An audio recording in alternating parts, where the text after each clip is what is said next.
مستيات بيتنا ኣብ እዋን ኩናት ትግራይ ኣቀዲሙ ሓደ ካብ ላዕለዎት ወተሃደራውያን መራሕቲ ሰራዊት ኢትዮጵያ ዝነበረ ሎሚ ኣምባሳደር ኢትዮጵያ ኣብ ኬንያ ኮይኑ ዘገልግል ዘሎ ባጫ ደበሌ ምስ ቢቢሲ ቋንቋ ኣምሓርኛ ዘካየዶ ቃለ መሕትት ብቕንያቱ መወዓውዒ ክስርሓሉ ድሕሪ ምጽናሕ ሎሚ ድሕሪ ቀትሪ ሙሉእ ትሕዝትኡ ተፈኒሎ ኣምባሳደር ባጫ ደበሌ ኣብ ቃለ መሕትቱ ሕወሓት ንመንግስቲ ኢትዮጵያ ንምዕላው ኣብ እዋን ኩናት ትግራይ ካብ ቆቦ ተበጊሱ ደብረሲና ክሳብ ዝበጽሕ 4 ኣዋርሕ ወሲድሎ ናብ ዝነበሮ ክምለስ እንከሎ ግን 13 መዓልታት ጥራሕ ይወሲድሎ ኣብቲ እዋን ንሕወሓት ክሳብ መወዳእታ ከነቃብጾ ንኽእል ነርና መንግስቲ ኢትዮጵያ ግን ንመቐለ ከኣቱ ኣይደለየን ንወያኔ ግዜ ረኺቦም ምስ ነብሶም ክላዘቡ እዩ ዕድል ሂብዎም ንሳቶም ግን ንዝተወሰነ እዋን ጸኒሖም ሳልሳይ ዙርዮም ኩናት ከፊቶም ብድሕሪ እዚ ከዓ ስምምዕ ፕሪቶሪያ ተፈሪሙ ኮይኑ ግን በዝውዕል መሰረት መንግስቲ ኢትዮጵያ ክፈርስ ከም ዘይክእል ስለ ዝተገንዘቡ መንእሰያት መልሚሎም ውዕል ፕሪቶሪያ ፈሪሱ ኢሎም ብምእዋጅ ናይ ባዕሎም መንግስቲ ኣቑሞም ይንቀሳቐሱ ኣለዉ ፕሪቶሪያ ኣፍሪሶም ጽምዶ ዝብል ነገር ሒዞም ተቐልቂሎም ነቲ ዝሓሰቦ ኩናት ንኽጥዕሞም ከዓ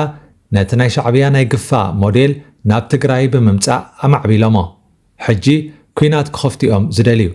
ኣብዚ ሓለፈ ክንረኸብን ከለና ንሳቶም ንበይኖም እዮም ዝንቀሳቐሱ ነይሮም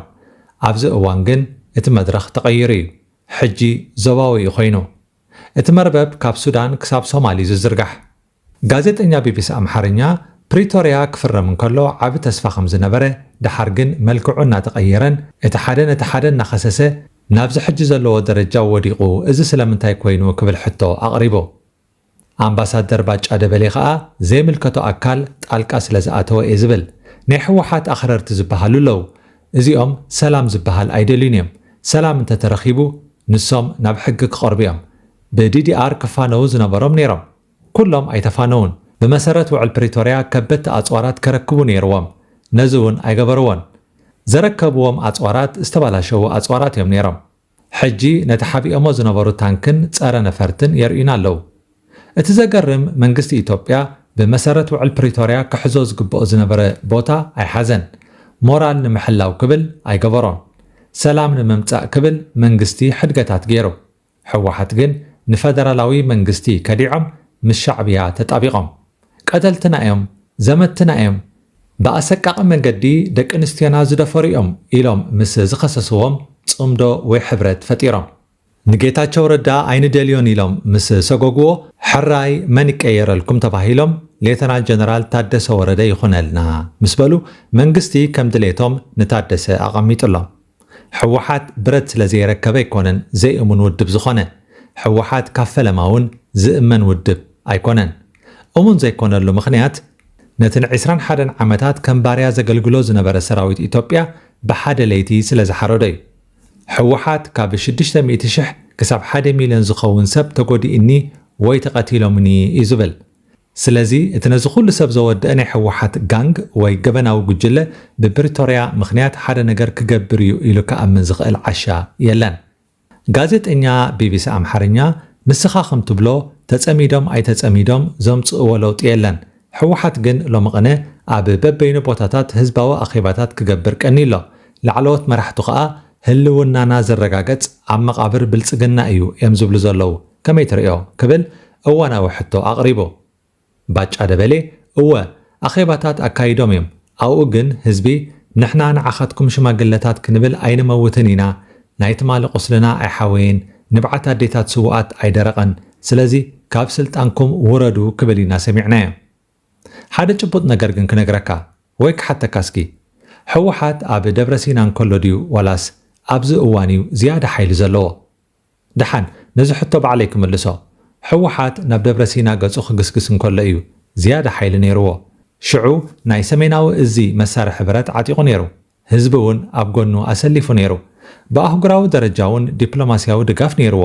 ምዕራባውያን ኣብ ጎኑ ነይሮም ኣብቲ እዋን መንግስቲ ኢትዮጵያ ኣኺልዎ እዩ ዝበሃል ነይሩ ሽዑ ሓይሊ ነይርዎ ግን ከም ዝረኣኻዮ ናብ መቐለ መሊስናዮ ኣብቲ እዋን ክሳብ 270,000 ዝግመት ሰራዊት ነይርዎ ሎሚ ሰራዊቱ 30,000 ኣይመልኡን እዮም ኣብዚ እዋን ህዝቢ ኣይድግፎምን እዩ ናይ ገንዘብ ምንጮም ካብ ግብፂ እዩ ጋዜጠኛ ቢቢሲ ናይ ግብፅ ስም ብተደጋጋሚ ክለዓል ይስማዕ እዩ እዚ ብኸመይ ክረጋገጽ ይኽእል ዝብል ሕቶ ምስ ኣቕረበ ባጫ ኣነ ከምዚ ዓይነት ሕቶ ካብ ቢቢሲ ክመጽእ እንከሎ ኣዝዩ እዩ ዝገርመኒ ምክንያቱ ካባኹም ንላዕሊ ሓበሬታ ዘለዎ የለን ሞርሲ ኣብ ስልጣን እንከሎ ንኢትዮጵያ ናይ ምጥፋእ መደብ ከም ዘለዎም ብግልፂ ብቐጥታ ኢና ሰሚዕናዮ ንስኹም እውን ሰሚዕኩሞም ኢኹም ካልእ ኢሳያስ አፈወርቂ ግብፂ ንዓና ዝሓገዘትና ኤርትራ ነፃነታ ንምርካብ ኢላ ዘይኮነትስ ኢትዮጵያ ምርግጋእ ንኸይህልዋ እዩ ክብል ተዛሪቡ ነይሩ ግብፂ ንሓይልታት ኦሮሞን ሕወሓትን ደገፍ ትህብ እያ ግብፂ ኣብዚ እዋን ኣብ ዝነበረት ነይራ ሰላም ከኽብር እየ ብዝብል ምኽንያት ናብ ሶማል ክትኣቱ ትደልላ ኣምባሳደር ባጫ ደበሌ ንኣፍ ደገ ባሕሪ ዝምልከት ሕቶ ቀሪብሉ ክምልስ እንከሎ ከምዚ ዝስዕብ ኢሉ ሻዕብያ ስለምንታይ እዩ ነቲ ኸጥፍኦ ዝደልዮ ሓይሊ ወይ ተመን ኣብ ጅብኡ ሒዙ ክዘውር መሪፁ ስለምንታይ እዩ ምስ ሕወሓት ጽምዶ ፈጢሩ ዘሎ ንሕወሓት ስለ ዝፈትዎ ኣይኮነን መንግስቲ ኢትዮጵያ ሕቶ ኣፍ ደገ ባሕሪ ኣልዒሉ ኣሎ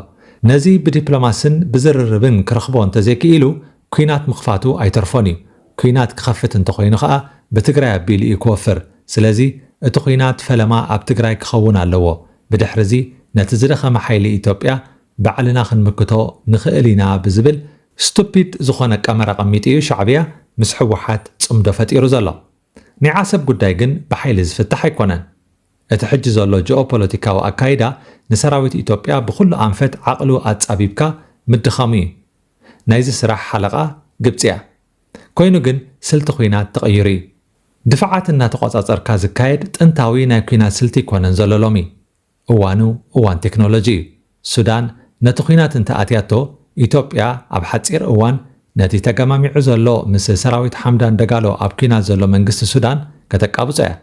ኩናት እንተተጀሚሩ ናይ ኤርትራ መንግስቲ ዝበሃል ኣይክህሉን እዩ እዚ ክፍለጥ ኣለዎ መንግስታት ክቀያየሩ እዮም ናይ ሃገራት ካርታ እውን ክለዋወጡ እዮም ንኣብነት ኣብ መንጎ ኤርትራን ኢትዮጵያን ዝተሓንፀፀ ዶብ የለን ስለዚ ንሱ ንባዕሉ ካልእ ሽግር ሒዙ ክመጽእ እዩ ኩናት እንተተወሊዑ ደጀንን ግንባርን ዝበሃል ነገር የለን